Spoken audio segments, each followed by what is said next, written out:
All right, let's begin. So on Tuesday, we almost but did not quite finish up talking about dissociatives. So I want to quickly finish this up. I'm going to finish up talking about PCP and then some other major concerns with dissociatives and major hazards and et cetera, and then we'll move into opioids. So I'm going to give some advance notice that the material today is going to be somewhat heavier than what we've gone over in the past, not to an exceptional degree, but to a degree. So just be aware that there is going to be some graphic imagery today, some discussions of some topics that might be a little bit more intense. We're not going to go completely in depth in the opioid crisis and the drug war today, but we will start touching on those topics that we're going to return to later. So without further ado, let's go back to ye old PCP bath, which contains a researcher, I guess, because PCP was developed, remember, or it was used specifically in surgeries, except people would come out of surgeries with very erratic and sometimes psychotic behavior. And this was so commonplace that doctors started being like, I'm not really sure what to expect when this person comes out of being under anesthesia. So ketamine was developed and it replaced PCP in the 60s. And it wasn't until the late 70s that PCP started really emerging in culture. Like late 70s, early 80s was when PCP was being declared a health crisis and it was being spoken about as the #1 biggest drug problem. And because of that, it gained so much notoriety. Like I'm sure that many of you have heard PCP used almost laughably, like being like, that bitch is on PCP. Like if someone says, oh, that drug is PCP, they probably are not referring positively to that drug. So PCP is characterized, and I know we went over this last time, but just to recap, a major part of it is an inability to recognize things. And part of the reason for this is that it actually stunts your hippocampus, which is involved in memory acquisition and retention, from doing its job. It disrupts chemical signaling in the brain that would otherwise identify existing information. So it can mean that your environment doesn't look familiar to you anymore, or you don't recognize things or people or places that you would have otherwise. And then there's this kind of apathetic sense of calm and peace that comes most of the time with PCP. In some cases, it's not so peaceful. In some cases, PCP does induce like rage. And this happens usually in a dose-dependent way. This is a very dose-dependent drug, but it's really small doses, so it's really easy to overshoot with PCP. It can also be characterized by really vivid, intense hallucinations and repetitions of events in a person's mind. It's usually not very pleasant to listen to music on PCP, unlike other drugs, because it just sounds so weird. Another major part of this, again, is amnesia, right? And this can be attributed to the fact that PCP disrupts your brain's ability to consolidate information about memory and also pull from existing memories. And then there's this distinct chemically metallic kind of cold body high that comes with PCP. Like this is considered to be a very metallic feeling drug. And for anyone here that's done drugs in the past, you might know what I'm talking about when I say that drugs hold often kind of a sensory profile, which is why drugs like mushrooms, for instance, feel kind of different, more earthy to a lot of people than something like acid would. And there is that kind of embodiment of a drug. So for PCP and other more synthetically derived chemicals, oftentimes that chemically feeling is prevalent. It's a little bit hard to describe. And then there's this thing about lots of thought being required for movement. Does anyone have an idea why this might be the case? Think about the new neurotransmitter that we introduced last time. Does anyone remember what that new neurotransmitter was? It starts with an A.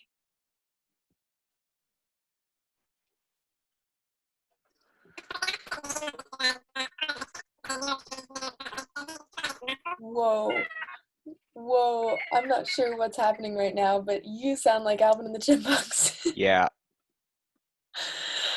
Whoa, man. Technology's crazy.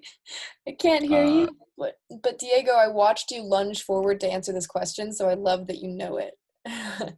Pan, what do you think?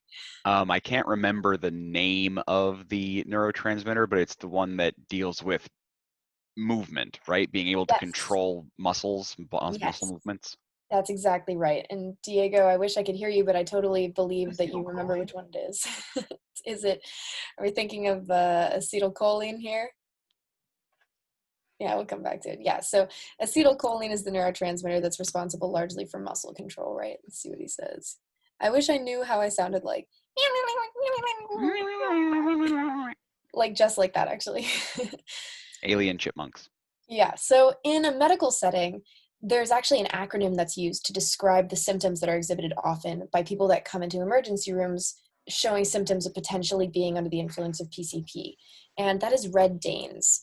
And this stands for rage, oh my God, I always pronounce this wrong.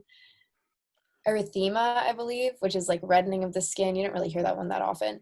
Dilated pupils, otherwise known as mydriasis, delusion, amnesia, nystagmus, which is eye wiggles, excitation, which is stimulation, and then skin dryness. And all of these things are utilized by medical professionals as potential symptoms of a person coming in who appears to be agitated / excited, who is maybe a little bit delusional, kind of like displaying some symptoms of psychosis potentially.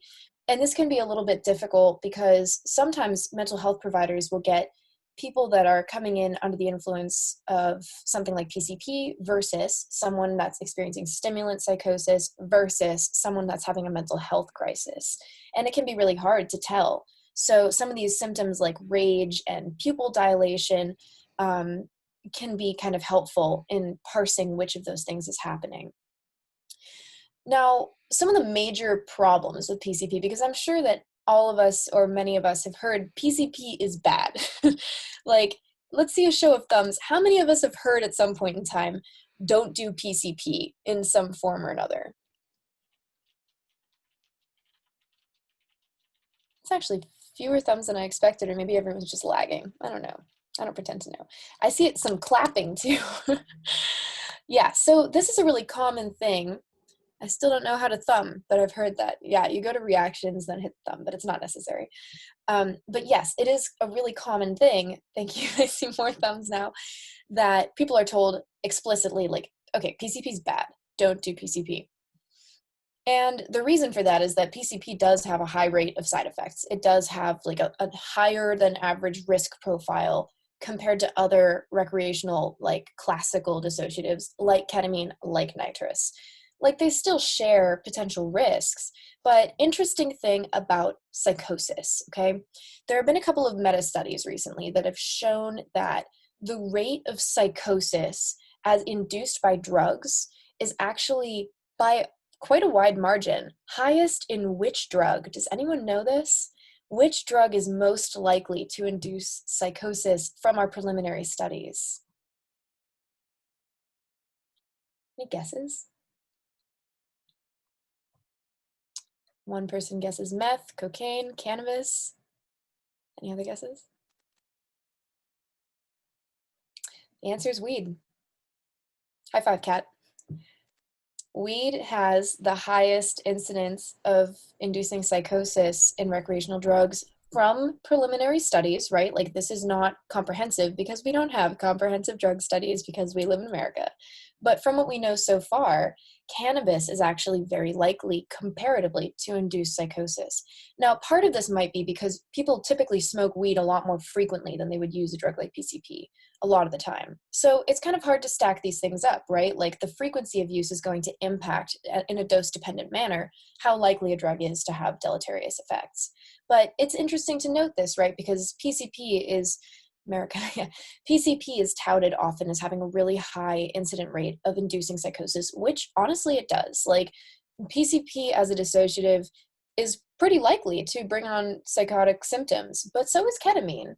It's just that PCP's dose dependence is a lot higher, and also PCP's mechanism of action is a little bit riskier, in fact, possibly quite a lot riskier than ketamine's. So there is some truth to the statement that PCP is riskier than other drugs. However, generally speaking, it's just another dissociative, and most drugs, when used in a dose-dependent manner, can bring on more negative side effects. So take all of those articles about PCP with a grain of salt, but there is some truth to the fact that PCP does have a broader risk profile, including seizures. So higher doses of PCP potentially lead to seizures. And this thing about psychosis and mania in PCP was really a problem, because in the 60s, when people would come out of their surgery in psychotic episodes, sometimes they would come out swinging at doctors. And that was an issue, to say the least. But there is also some evidence showing that long-term use of PCP actually changes brain chemistry to further reflect what is seen in the brains of individuals with schizophrenia. So there's an interesting link to be had here, right? We don't fully understand it. So just going back a little bit to this history that we've covered as I'm bathed in this frightening orange light, is initially we have medicine, right, in the 50s and 60s where PCP is being used, and then we discover ketamine and decide to administer it to vulnerable populations to see if it's effective, because that's what we do in this country. But we're still using it on animals. So our animals are getting high as shit on PCP until like 1978. Just, like, we discover this thing, we're like, oh yeah, people have these like really intense psychedelic dissociative experiences as they come out of surgery, but like, let's let our animals continue to talk to God for a little bit, okay? So our animals were probably pretty wise during that time period, I would say. And then the ravers discovered PCP and they were like, this is lit, kind of. And interestingly, I think in 1979, the rate of use for high schoolers having ever tried PCP was around 13%, which is extremely high. Like, imagine lining up a bunch of high schoolers from your high school and being like, how many of you have used PCP? And you have like 100 high schoolers in the room and 13 of them step forward. Like, that's a pretty large percentage, but that dropped down to like 1 to 3% in recent years. It's just not that popular. So PCP was popularized by this like surge of casualties in the late 70s, which interestingly is kind of what happened with cocaine too, but people still didn't get as scared of cocaine because it's the white man's drug, right? So one of the major things was this rapper named Big Lurch. And I think it was the late 70s, he killed his roommate and ate part of his body while under the influence of PCP. So of course, everyone was like, oh my God, PCP makes you a cannibal, because that is just the thing to say whenever there are any kind of casualties on drugs. The headlines are like, flesh eating makes you a cannibal, you lose your mind, your brain rots. Those are like the 4 go-tos. They're very easy, like they're a good cut and dry situation. Yes, bath salts as well. We will talk about synthetic cathinones later, but I'm sure many of you remember the Florida man eats other Florida man's face thing with bath salts. But it's so much more complicated than that. You need toxicology profiles to see if there were any other drugs in a person's system. You need to know about mental health history, about social political, or not social political, psychosocial history. All these things matter. And then there was the issue of profiling that arose from PCP. In the 80s, Rodney King, I'm sure this is a name that hopefully most of you are familiar with, if not all of you. Rodney King was brutally beaten by cops in the 80s because they pulled him over and assumed that he was under the influence of PCP and used that as an excuse for engaging in police brutality, like massive police brutality. And this is just another example. Oh, and then there was death drug, which is like a whole nother Miami Vice thing about PCP. But this is just another example of racial profiling. And then we have popularization by like Mac Miller with his song Angel Dust. And angel dust is another word or another phrase for PCP. Yeah, rip.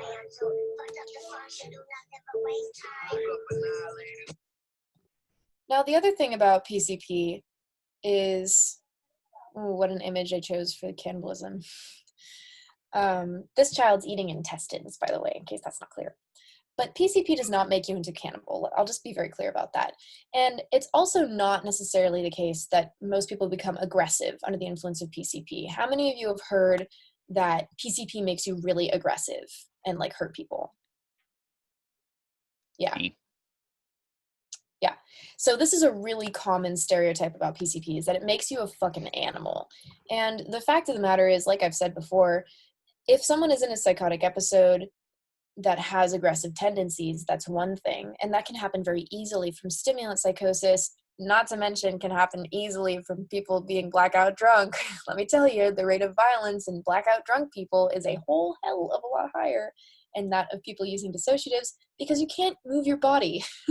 You are anesthetized under the influence of dissociatives. You're just not going to be that powerful if you're at that high of a dose. You'll like be stiff.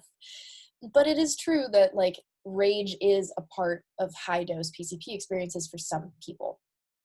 Myth busted. Oh, there was something else that I wanted to mention about PCP, but I forget what it was. come back.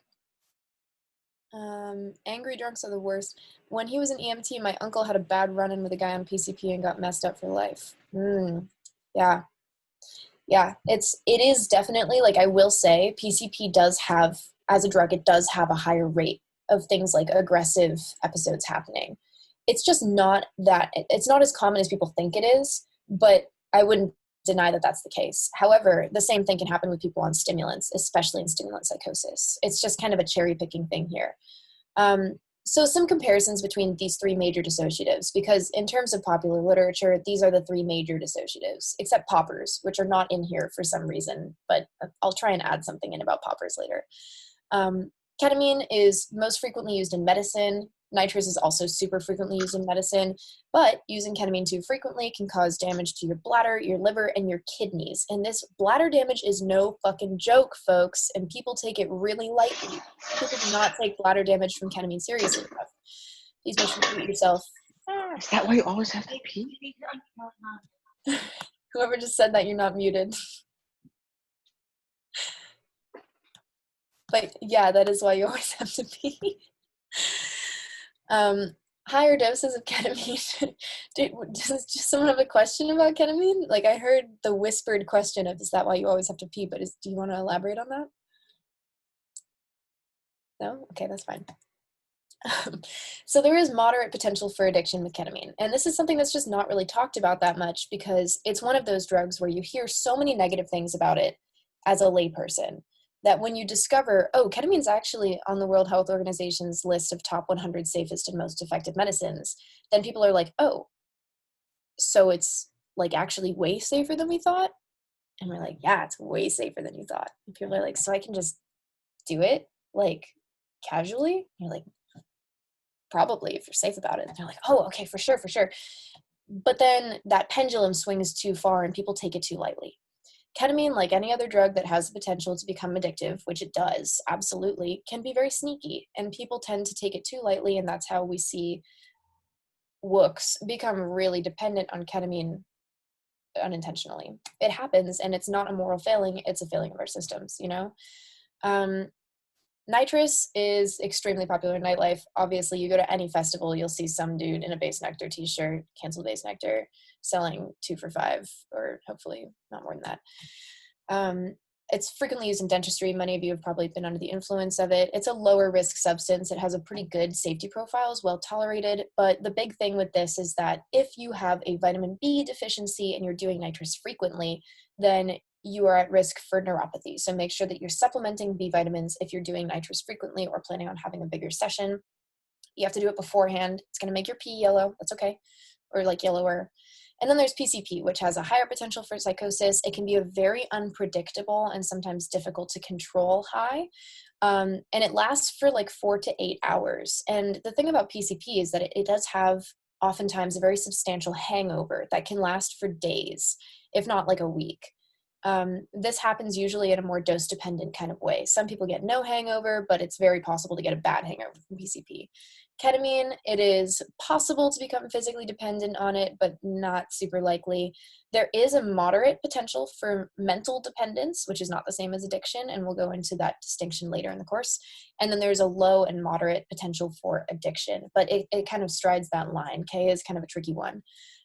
Nitrous, you're not going to become physically dependent on it. There is a low chance of some kind of mental fixation or attachment to nitrous. It can happen with any drug, but nitrous is a little higher likelihood than something like LSD. PCP, probably not going to become physically dependent on it. And remember that physical dependence means you get withdrawals or tolerance or both. That's what physical dependence is. You have withdrawals in the absence of a substance. You develop tolerance to the substance, or both of those things happen. There's some potential for mental dependence, but it is a higher likelihood of developing addiction because of a particular brain pathway that this drug activates that we'll talk about when we go into addiction. So some dissociative harm reduction. If you're doing nitrous, please sit your ass down. We don't want you falling over because you decided to try and do 2 balloons in a row with all your buddies crowded around you. That's a really easy way of cracking your head open. We don't need that. You could just do nitrous sitting down. Taking B vitamins is a great harm reduction technique for nitrous. It doesn't make it foolproof, though. You should still be, It's not foolproof. You should still be mindful of doing nitrous too often, because as with any drug, it's not a free pass. You know, doing nitrous frequently, you do really run the risk of psychosis. That's a real thing. In fact, I personally know multiple people who have had very severe psychotic breaks from nitrous specifically. In fact, nitrous is often the drug that people put on top of an existing problematic stack, especially when they have an existing mental health condition that pushes it over the edge. So be cautious with nitrous, because this is another one that people take really lightly. If anyone has questions about specifics on that, I'm happy to answer, because I know this isn't that well understood in the community, and it's generally considered to be completely harmless. And while doing nitrous recreationally does not generally pose a large risk, it is absolutely possible for it to be that straw that breaks the camel's back. So be very mindful of this. Don't put a mask over your face to inhale nitrous constantly. I know we've already talked about this, but like, take a hit and then breathe in oxygen. You need oxygen. You'll pass out. You'll lose feeling in your extremities. Dissociatives are possibly one of the riskiest categories of drugs to do if you are predisposed to psychosis or mania in any form. Again, there's no shame in being predisposed to psychosis or mania. Those are often very normal parts of existence for many people. You know, it's just another state of existence. But dissociatives mimic a psychotic state. Many of the tendencies that you exhibit under the influence of them mimic psychosis. So be mindful of this, because they can really exacerbate those symptoms. Depressants should not be mixed with dissociatives, period. Nitrous, not really that much of a concern, honestly, but like other major dissociatives, mixing them with depressants is a recipe for puking and passing out. I know I've mentioned this, but it is especially dangerous with dissociatives. Like, this mix should be avoided at all costs, truly, sincerely. In the event that someone stumbles across PCP and is like, I would like to try this, okay. If you decide to do so, and you're smoking a cigarette, don't make the mistake of taking one hit and being like, it's not working, and taking more. Take a single drag of a cigarette if it's dipped in PCP and wait 45 minutes, because it can take that long sometimes to come up on it, and that's what fucks people over. Okay, let's talk about opioids.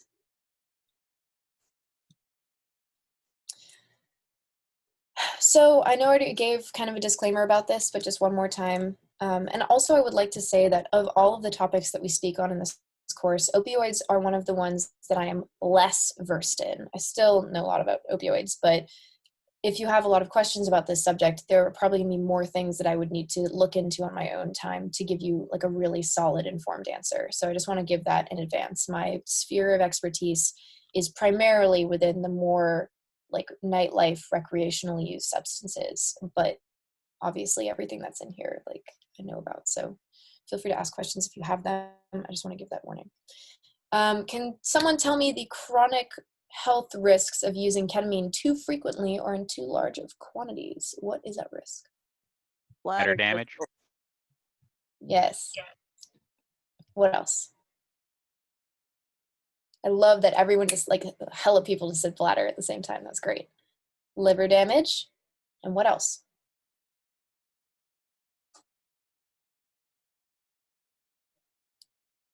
One more set of major organs. Kidney. Yes, kidneys. So does anyone remember why ketamine damages your bladder? Or how? I'd be very impressed if you did. Wears down the lining. Yes, excellent. The inside lining of the bladder is very delicate. Did someone say that in the chat? Crystalline, yes, but also it's crystalline when it's getting filtered through the kidneys. It's kind of tough on your kidneys for that reason. And then the hepatotoxicity, honestly, I don't remember the mechanism for that, but it happens. But the main concern is really with your bladder and your kidneys. And the reason for the bladder is that you have this delicate lining. It gets eroded through time by these large crystalline ketamine structures. And then because of that, the toxins in your urine can damage your bladder wall and also get absorbed into your bloodstream, which is a problem, obviously. So we have bladder. Also, there can be memory deficits in people that use ketamine too frequently. And these are shown apparently to be at least largely reversible, which is cool. Which neurotransmitters and receptors are acted on by dissociatives as a class, generally speaking? What's the major one, the main one?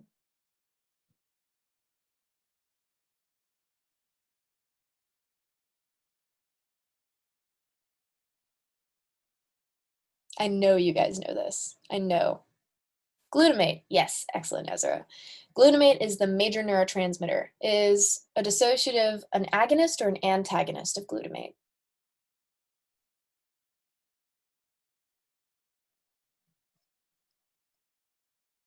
Antagonist, right. It's kind of weird seeing it in the chat. Wish I had a classroom.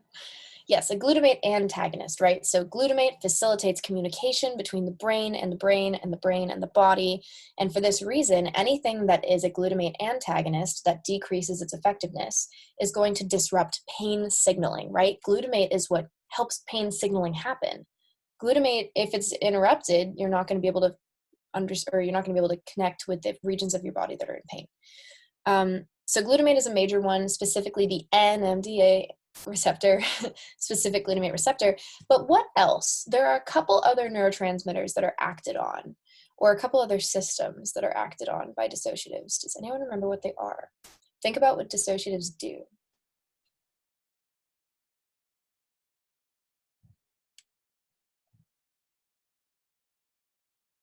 can just guess. I'll give you a hint.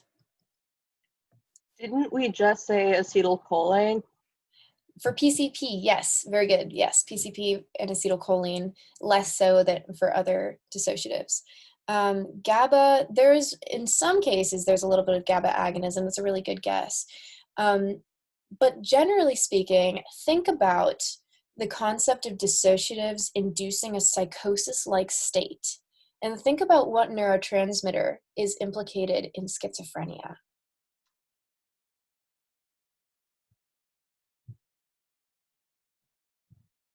This is where we start to see these pieces get put together. Dopamine, nice, exactly. Okay, so we have glutamate and also some opioid action, some dopamine, and some GABA action. So we got all of them, that's good, that's very good. Which major dissociative is most likely to induce a psychotic state? PCP. Yes, nice. Which is the neurotransmitter responsible for muscle control? I know it's yes, acetylcholine, very nice. Which category of drugs constitutes a dangerous interaction with many dissociatives? Depressants, very nice. And what's a term for a PCP dipped cigarette?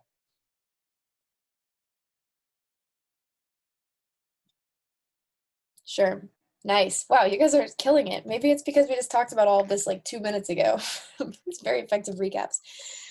Okay, what is another term for pain relief? Starts with an A.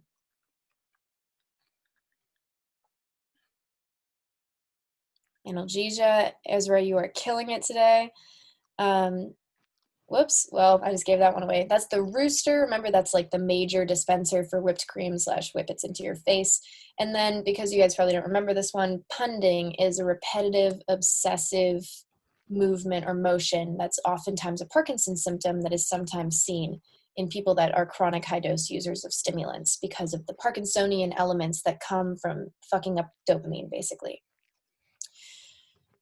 Now, all of these faces have been tabloid headlines because of opioid overdose.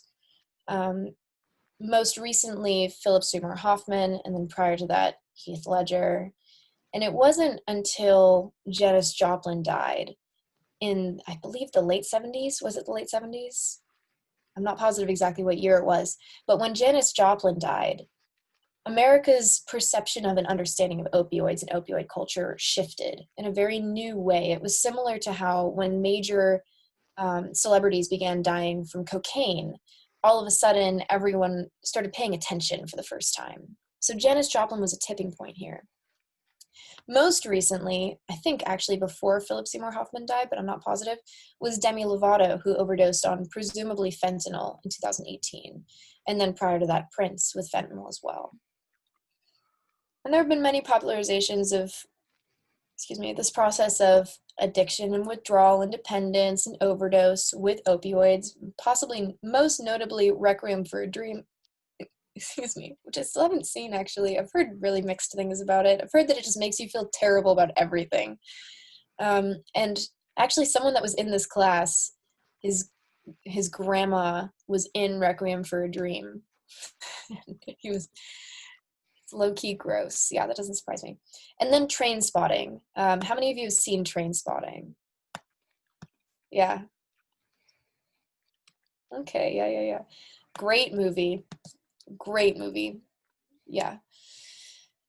So the major profile of opioids is consisting of two things. The first is pain relief, obviously, it's what they're used for, and the second is sedation. And these things often go hand in hand, obviously, but pain relief is like the major thing that we see here that has kind of different effects for different people.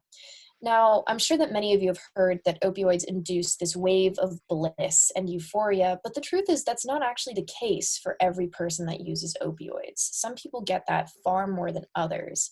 Now, most of the time, the way that opioids are described is feeling as though you are sitting inside in like a window seat, reading your favorite book, wrapped up in a cozy blanket on a rainy day with hot cocoa in your hands. Not this overwhelming, earth-shattering euphoria, like orgasmic bliss, like ecstasy / Molly, but instead a feeling of just generalized, intense, overwhelming, everything is as it should be kind of comfort. And that's kind of a common misconception with opioids, is that they make you feel intensely euphoric, and usually it's not quite that same way. Now, this sedation that opioids cause often can cause, actually we'll get to that in a second, some physiological effects of opioids. Meiosis, this is the only drug category that we're going to talk about that induces pupil constriction, okay? So this is an important thing to remember. Psychedelics and stimulants induce mydriasis, right? Pupil dilation, some dissociatives sometimes. Opioids induce meiosis, pupil constriction. Your pupils get smaller. So if you put someone in a dark room and their pupils don't dilate, that could be an indicator of opioid presence. It's not guaranteed, obviously, but it could be. I'm sorry, I just got an important text.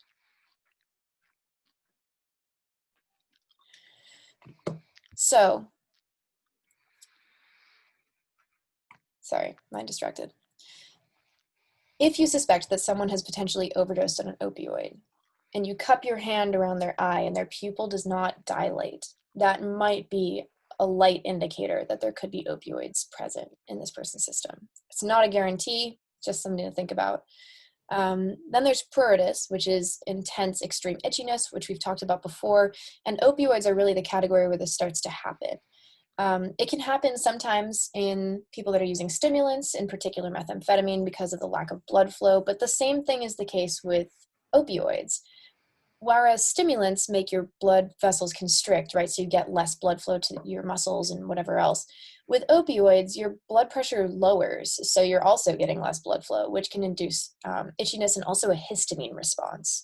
And then the major thing with opioids is constipation. This is really notorious among people that are on opioids or withdrawing from opioids or whatever it is. When opioids are present, it slows down the muscles in your gut. And this process called peristalsis, which is your gut moving things through. It's this like constant squishing motion, like pushes shit through your bowels.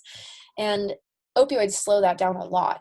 So that's a major thing that a lot of people withdrawing, especially withdrawing from opioids, experience, is this like awful constipation. Now, there's a lot of things going on this, right? Blood vessels being damaged or collapsing from crushed pill injections, heart lining being damaged from contamination, respiratory depression, which leads to heart failure, sedation, slowing digestive systems. But I want to point out a common thread here. The common thread is that pretty much everything on this graphic has to do with contaminated materials, not with the opioids themselves. There are a couple of things that are due to opioids themselves that we'll go into in more detail later, for sure. But many of these things, especially the heart lining being damaged, the veins being damaged, and shared needles leading to potentially hepatitis, which influences your liver function. All these things have to do with contaminated materials, bad needles, adulterated drugs. So let's think about that, right? If actually the majority of the complications that come from even something like heroin, right, which is so notorious, come from the complications of the illicit market, would we be seeing the same rate of complication if we had easy access to high quality drugs and materials? This is a real question to ask. And again, I ask you to look past any embedded stigma that you might have, any embedded when you hear a statement like that, and think about it. We'll come back to it. Some terminology for route of administration with opioids. Chasing the dragon is when you put your sample on a piece of tin foil, you light it underneath with a lighter, and then you inhale using a second straw or material, because the vapor will be released from the substance, and it will leave like a reddish brownish trail usually on the tin foil. So if you ever see next to a trash can or in an alley or something like that, a piece of tin foil that has like reddish brown streaks or marks on it, that was likely used to smoke something. Now, it's not always opioids that are smoked in that way. You can smoke, it's usually pills in that format, or powders in general. Oftentimes heroin has kind of a darker hue to it in particular, but you can also do this with like pills. You can just have the actual pill itself and crush it, or just like let it slide. Intramuscular is known as IMing. It's a little bit less popular than the intravenous injection, but it's more popular for people that are having difficulty finding veins, and it also is a slightly slower rate of absorption than intravenous. When you're injecting a substance, it is the most intense and immediate route of administration. It's in your bloodstream immediately, right? In other ways, you have a couple seconds or minutes for a drug to be fully absorbed, but if it hits your bloodstream right away, then those effects will take place in seconds, which makes intravenous injection the most dangerous for overdosing. Skin popping is kind of on the other side of this coin. Skin popping is effectively pushing the needle directly underneath the subcutaneous tissue, which is your second layer down from your skin, and injecting a drug there. And you might be like, why the fuck would you do that when you have these other routes of administration available? And the answer is twofold. The first is that it's a lot easier to get like a slower absorption rate, which reduces the risk of overdose and also allows you to stay higher for longer, or stay high for longer, maybe not quite as intensely so. And the second reason is that, especially for people that have collapsed veins or have a difficult time finding a place to inject, it's a lot easier to skin pop than anything else.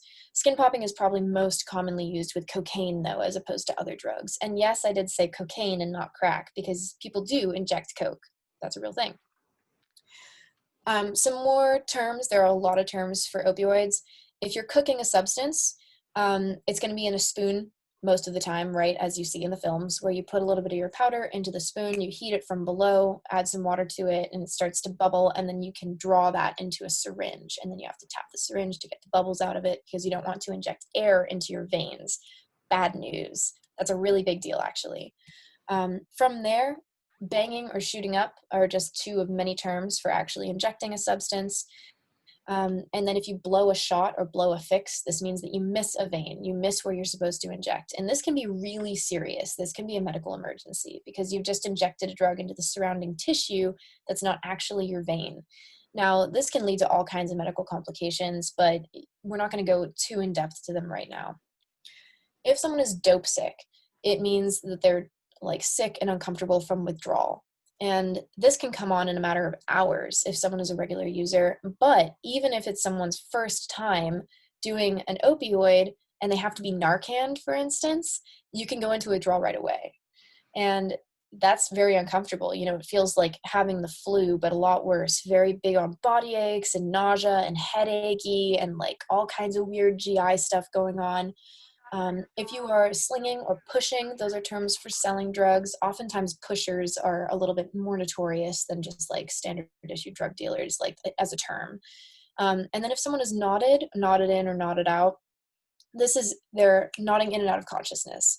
And this has to do with the sedative profile of opioids, right? Like someone might be sitting and just like snap up and down like this, or like eyes closed, like a little bit wavy, like kind of going in and out of it. Now, a lot of the time people describe being under the influence of opioids as being kind of like a fever dream. It's more psychedelic than a lot of people would come to expect. Kind of like when you're on the brink of falling asleep and you have those kind of weird visions, or your mental dialogue goes in a place you can't fully control. That is a part of the opioid experience for many people. And interestingly, something like ketamine, which has what's called kappa opioid receptor activation, is a specific kind of opioid receptor that ketamine acts on. So there is a mild opioid effect to something like ketamine and other dissociatives, which partly explains the link between those two and having those kind of fever dream states. There is a mild connection there that could be facilitated by the opioid quality. So it's funny, right, that an opioid receptor could actually induce some kind of psychedelic experience, which is the same with salvia. Like salvia is predominantly an opioid antagonist, which is weird, right? Samuel Coleridge wrote the amazing poem Kubla Khan from an opium dream. That's really interesting. Opium dreams are totally a thing. Yeah, it can be very psychedelic. Now, the actual opioid receptor is a very strange and complex beast, but generally speaking, it will induce the things that we've mentioned prior, which is pain relief, calming effects, sedation, sometimes a sensation of overwhelming universal calm or bliss, and in some cases, it can lead to pathway activation for addiction. We'll come back to that. But the way that opioids exert their effects, I've literally never heard a positive thing about salvia from anybody. Yeah, salvia, we'll come back to it later in the course, but salvia is a weird bird. Most people that do salvia expecting a thoroughly recreational experience are very disappointed. It's kind of like datura in that it has kind of like a social cultural element to it that makes it more medicinally applicable than other psychedelic plants. But like some people really love salvia. I know people that have crowned themselves the Salvia Royal of San Diego. You guys, I actually need to end class early today. I'm sorry, I'm getting kind of an urgent communication. I apologize. We'll return on Tuesday, and have a great night.